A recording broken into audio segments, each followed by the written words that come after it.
We've come to a point in human history where the insignificance of each individual human being is blatantly obvious. That insignificance being in the grand scheme of things. A quick side note here. In the grand scheme of things, each human being is insignificant. However, in the more narrow human sense, each individual is most certainly not insignificant, and they're actually extremely significant. So where does this sense of insignificance come from? And what does it do to us when we embody that belief? And I think it makes us ugly and disgusting human beings to think of all human life as insignificant, despite in the ultimate grand scheme of things each individual life is truly insignificant. But to actually live that belief as a human being is ugly. But this belief, I think, comes from our daily overexposure to an overabundance of information made available by social media technologies.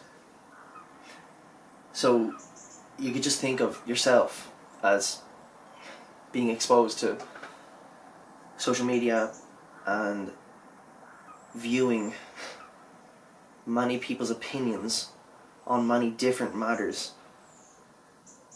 This, you cannot help but come to think of your own opinion on any particular matter as practically useless and insignificant, given the amount of people who you've just viewed voicing their opinions. And then you can just think, well, that's just one or two people voicing their opinions on this particular matter. For me, there's a practically infinite number of other people who have voiced their opinions on that matter, which I will never see. Therefore, why should I bother contributing to the discussion? Because most people are never going to see what I have to say.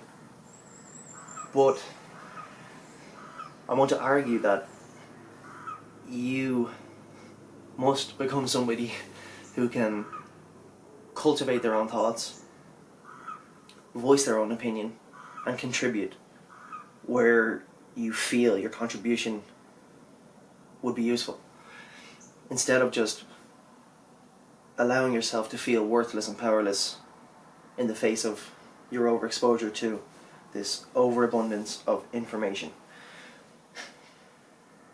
The reason why this is important, the reason why this imagined powerlessness of the individual is important to realize that it's imagined, is because it will actually improve your life. When you become somebody who can cultivate their own thoughts and is what we might call an original thinker, who can honestly analyze a situation and arrive at their own independent conclusions. When you become that type of person, it's so much cooler and more attractive than becoming someone who simply goes with the flow of whatever happens to be trendy and fashionable to say or embody. That's disgusting. That's just ugly as a human being. Are you not? You're an individual human being. Why would you give away your autonomy like that to some vague, incoherent social movement? It's happening to everyone, and it's just making the world a chaotic place. And I think we'd be better off if we could each take the time to cultivate our own thoughts, arrive at our own conclusions, and then be brave and courageous enough to voice those opinions wherever we find the outlets, or wherever we feel this outlet is one which I must contribute this voiced opinion to. That's the reason.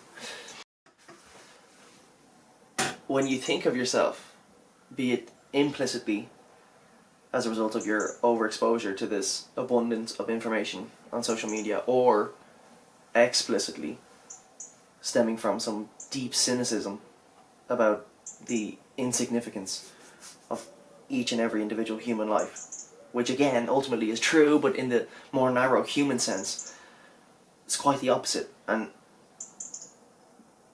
as an adult, you have to be able to reconcile that contradiction, that ultimately human life is insignificant, but in the more narrow human sense, it most certainly is not. It's the most significant thing that you can contend with. And you can know this not by intellectualizing it, but just embody that and see how your life changes, see how people interact with you differently as a result of you emanating not this disgusting, ugly, life is meaningless, each human individual is insignificant sort of a philosophy, but you embody this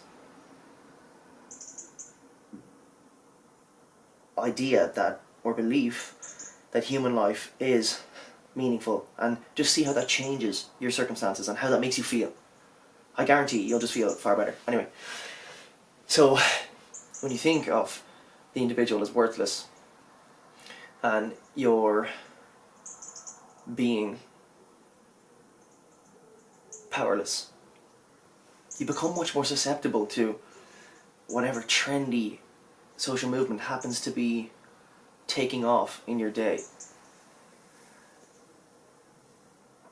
And this is because that trendy social movement will imbue within you a false sense of meaning and moral superiority. And that's, again, we come back to the feeling. It feels right to do that, but it's a false sense of meaning.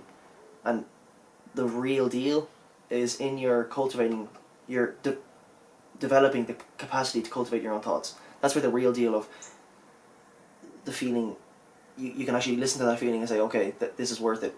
Whereas when you're stuck in that social movement as a cog in a machine where you're truly powerless, don't let the false sense of meaning, that feeling, and moral superiority take a hold of you. And here's the irony. In your belief that each individual human life is insignificant and powerless, you have only gone and exercised power to prove that point and made it manifest in reality. Do you get me? You believe that you are powerless because you're an individual human being. So then you exercised your power, believe it or not, to make manifest your powerlessness by becoming a cog in a machine. What if you were to change your perspective and say, wait, humans can become autonomous, thoughtful beings, exercised your power, embodied that belief, and subsequently became that autonomous, thoughtful, individual human being? Do you think you could do that too? So the irony is that in your belief that humans are powerless, you proved you're powerless by exercising power. Could you do the same if you believed that humans were beautiful, autonomous, thoughtful beings? I think you could. So by wresting power back into your life, you now become an individual capable of developing the capacity to cultivate your own thoughts. It's not to say you instantly become somebody who can develop their own thoughts, but it is to say you become somebody who opens up that possibility. And that's all you need. Open up that possibility, and then you just put in the work to become that autonomous, originally thinking human being. But you open up that possibility, and in so doing, by opening up the possibility, you are no longer somebody who must abide by the dictates of some authoritative entity, be it a historical religious figure, a dictator's dictates, or the incoherent dictates of a trendy, fashionable social movement, which is probably more dangerous than the last two. The trendy social movement dictates, they're just, oof. So you open up the possibility of becoming one who can cultivate your own thoughts, and you no longer depend on external validation of your analysis of a situation. So you rid yourself of needing to conform to some preconceived ideas that were given to you by, be it a historical religious figure, a dictator, or a social movement. And now you actually open up the possibility of just honestly analysing the situation for what it is. And with that honest analysis, you will come to an independent conclusion. But the thing about that independent conclusion is, it's not just going to be some random, weirdo, once-off independent conclusion. If you successfully applied epistemological tools, so these are like just tools that we use to understand the world, like mental tools, heuristics, mental models, concepts. We use these to understand the world. If you successfully applied proper heuristics and epistemological tools, then you will arrive at conclusions that other independent original thinkers will also arrive at, if they're looking at the same situation as you are. And so you can be confident in your original thought because it will align with other people's honest analysis of a situation. This is all provided that you're being honest with yourself and the world, and you truly want to come into as close contact as is possible with the underlying reality we inhabit.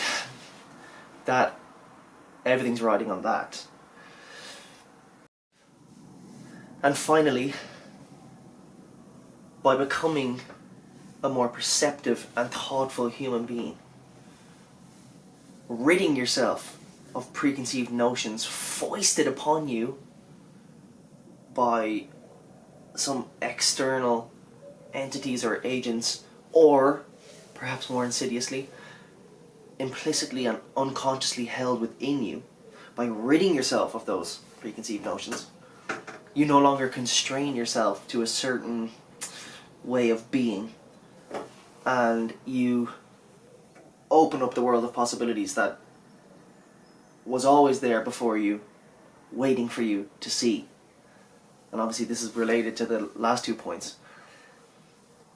But the question is, how do we come to know the unknown unknowns? Because those preconceived ideas constrain us, they box us in, and they actually prevent us from seeing certain things about the world. So that the things that those preconceived notions prevent us from seeing is the unknown set of unknown unknowns. So how do we open up the possibility of seeing that unknown unknown, of those unknown unknowns? I think the best answer I've come up with as of yet is just remaining curious and just being inquisitive about the world. Just asking questions and not taking what others say to you as gospel. Whether that's like literally them saying it to you, or you read a book and you're like, and you just come to agree with what they have to say instantly because it's in a book, or they happen to hold some authority that mightn't be justified. So just remain curious and listen to what they say or write, but don't take it as gospel. Don't understand it as the be-all and end-all and the ultimate truth of the situation, because life is far more interesting and fluid, dynamic, far more dynamic than that. So that's that. I hope this video has convinced you that the individual is more powerful than we could ever believe from our point of view of being conditioned by social media.